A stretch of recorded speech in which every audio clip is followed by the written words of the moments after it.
গেছেন। মাগুরার সেই 8 বছরের মেয়েটি প্রচণ্ড ভয়ঙ্কর পাশবিকতার শিকার হয়ে হসপিটালে প্রতিক্ষণে যে মৃত্যুর সঙ্গে লড়াই করছিল, সেই আসিয়া আর টিকে থাকতে পারেনি। আমার এটি নিয়ে কথা বলার মতো ন্যূনতম কোনো ইচ্ছে ছিল না। নিশ্চয়ই খেয়াল করেছেন গত 5-7 দিনে তাকে কেন্দ্র করে সমাজে, রাজনীতিতে অনেক কিছু ঘটে গেছে, তারপরেও কোনো এই বিষয়ে কোনো কিছু আপনাদের সামনে আমি বলার চেষ্টা করিনি। তার কারণ এটাই বাস্তবতা।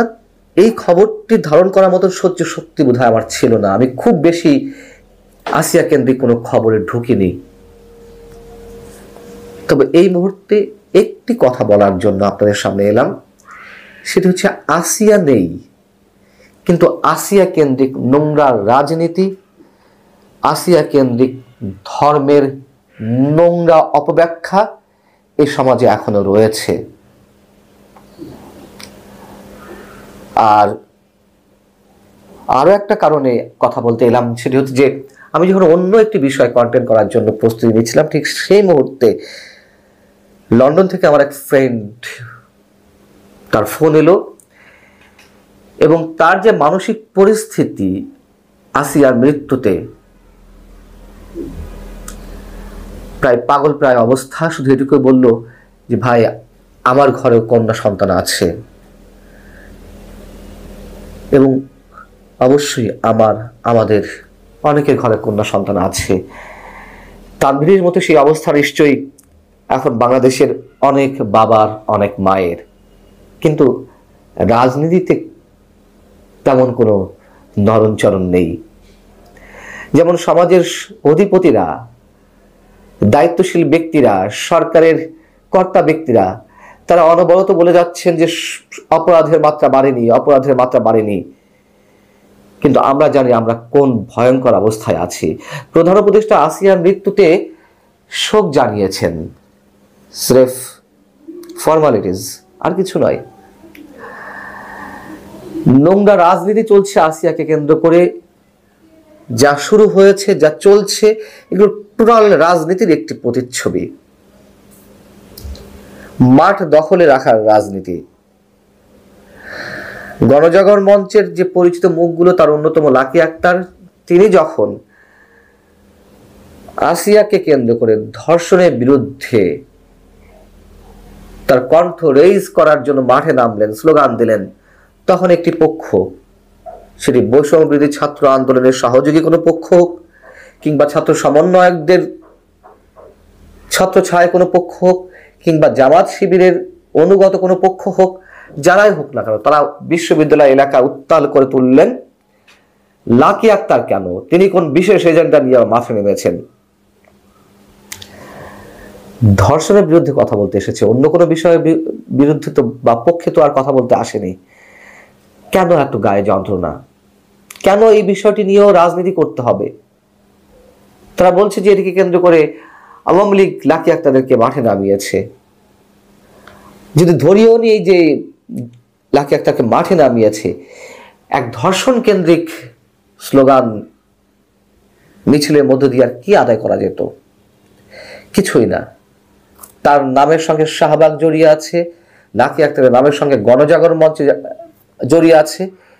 এই জন্যই গায়ে জ্বালা ধরেছে অনেকের, যেমনটা গায়ে জ্বালা ধরতেই পারে বা ধরে অনেকের হেফাজতে ইসলামের নাম শুনলে, 5 মে শাপলা চত্বরের নাম শুনলে।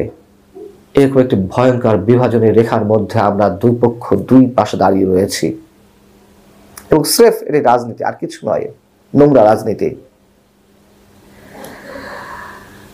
আমরা একটা দল নিরপেক্ষ সরকার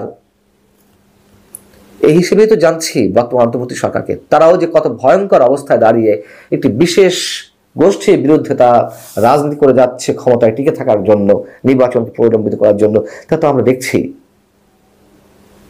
যা কিছু হচ্ছে সব আওয়ামী লীগের ফসল, আওয়ামী লীগের উত্তরসূরি হিসেবে তারা পাচ্ছে। অপরাধের মাত্রা বাড়েনি, এরকম প্রতিদিনকার একই বক্তব্য তারা দিয়ে যাচ্ছে।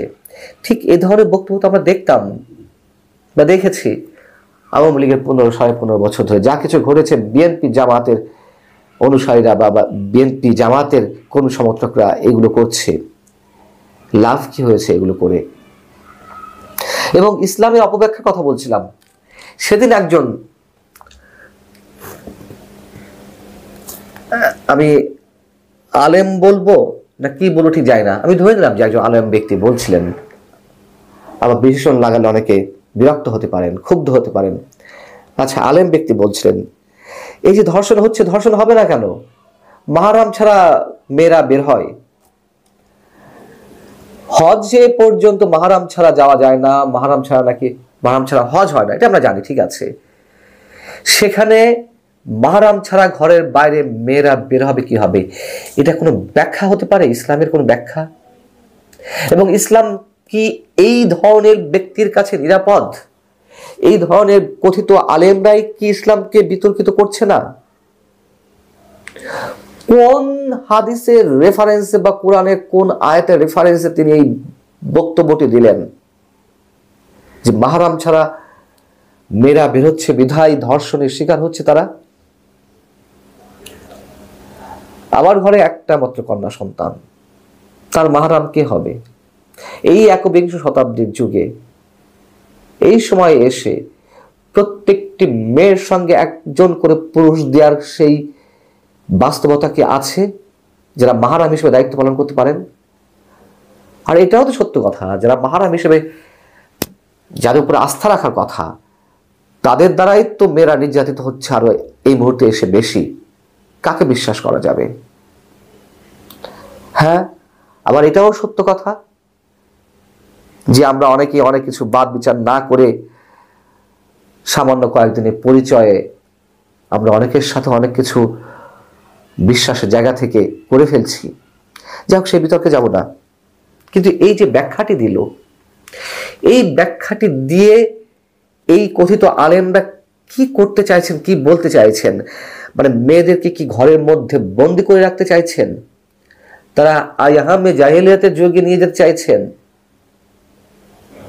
এই জন্য বলছিলাম আসিয়া নেই ঠিকই, কিন্তু এদেশের এই সমাজের